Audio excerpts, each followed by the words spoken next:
Assalamualaikum warahmatullahi wabarakatuh.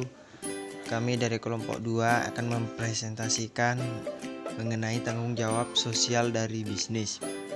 Perkenalkan, nama saya Muhammad Rahman, saya pemateri pertama.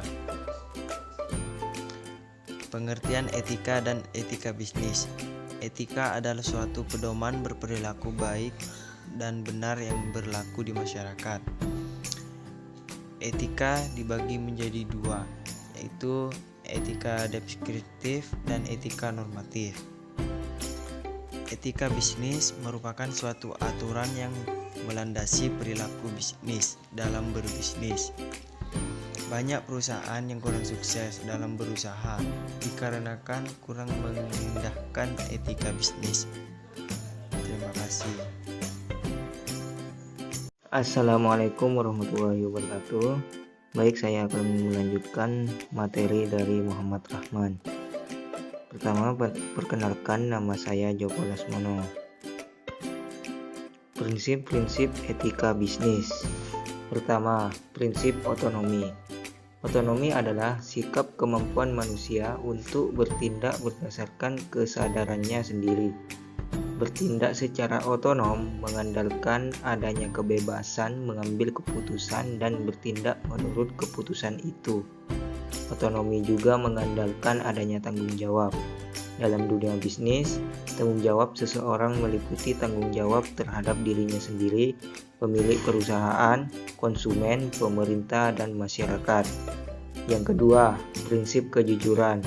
Prinsip kejujuran meliputi pemenuhan syarat-syarat perjanjian atau kontrak, mutu barang atau jasa yang ditawarkan, dan hubungan kerja dalam perusahaan.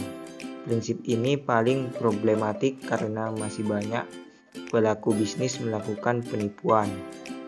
Yang ketiga, prinsip tidak berbuat jahat dan berbuat baik. Prinsip ini mengarahkan agar kita secara aktif dan maksimal berbuat baik atau menguntungkan orang lain, dan apabila hal itu bisa dilakukan, kita minimal tidak melakukan suatu hal yang merugikan orang lain atau mitra bisnis. Yang keempat, prinsip keadilan. Prinsip ini menuntut agar kita memberikan apa yang menjadi hak seseorang, di mana prestasi dibalas dengan kontra prestasi yang sama nilainya. Yang kelima, prinsip hormat pada diri sendiri. Prinsip ini mengarahkan agar kita memperlakukan seseorang sebagaimana kita ingin diperlakukan dan tidak akan memperlakukan orang lain sebagaimana kita tidak ingin diperlakukan. Cukup sekian dari saya, terima kasih. Assalamualaikum warahmatullahi wabarakatuh. Saya Azita Eka Kusumaningrum akan menjelaskan materi selanjutnya, yaitu pengertian tanggung jawab sosial. Tanggung jawab sosial suatu bisnis atau corporate social responsibility adalah komitmen usaha untuk beroperasi secara legal dan etis yang berkontribusi pada peningkatan kualitas kehidupan karyawan dan keluarganya, komunitas lokal dan masyarakat luas dalam kerangka mewujudkan pembangunan berkelanjutan. Bentuk-bentuk pelaksanaan tanggung jawab sosial. A. Pelaksanaan hubungan industrial. B. Analisis mengenai dampak lingkungan. C. Penerapan prinsip kesehatan dan keselamatan kerja atau K3. D. Sistem bapak angkut, anak angkut. Assalamualaikum warahmatullahi wabarakatuh. Perkenalkan, nama saya Muhammad Ainur Rahman. Saya akan melanjutkan presentasi dari teman saya, yaitu tentang bentuk-bentuk tanggung jawab perusahaan. Yang pertama, tanggung jawab terhadap pelanggan. Bisnis yang bertanggung jawab terhadap pelanggan, mereka berusaha melayani pelanggannya secara wajar dan jujur. Mereka juga mencari cara untuk menetapkan harga secara wajar, menghargai garansi, memenuhi komitmen pengiriman pesanan, dan mempertahankan kualitas produk yang mereka jual. Yang kedua, tanggung jawab terhadap karyawan. Bisnis yang bertanggung jawab secara sosial terhadap pekerjaannya memperlakukan karyawan dengan adil, menganggap pekerja sebagai tim, dan menghormati harga diri dan kebutuhan dasar manusiawi mereka. Yang ketiga, tanggung jawab terhadap investor.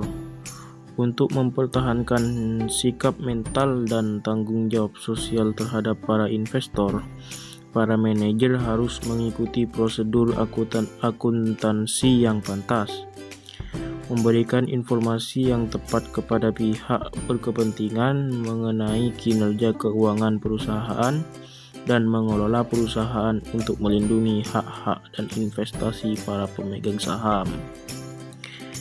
Yang keempat, tanggung jawab terhadap pemasok. Hubungan dengan para pemasok harus dikelola dengan hati-hati.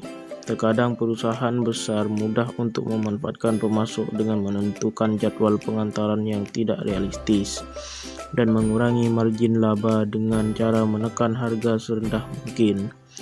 Namun banyak perusahaan yang mengakui pentingnya perjanjian persekutuan yang saling menguntungkan dengan pemasoknya, sehingga antara perusahaan dengan pemasok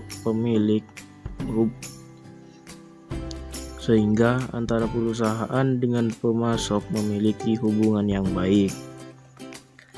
Yang kelima, tanggung jawab terhadap komunitas lokal atau masyarakat.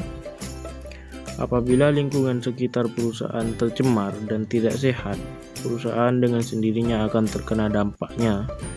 Dampak tersebut bisa berupa turunnya kondisi kesehatan karyawan, ketidakhadiran karyawan yang akan mempengaruhi koperasi perusahaan dan mempengaruhi kemampuan perusahaan dalam mendapatkan laba.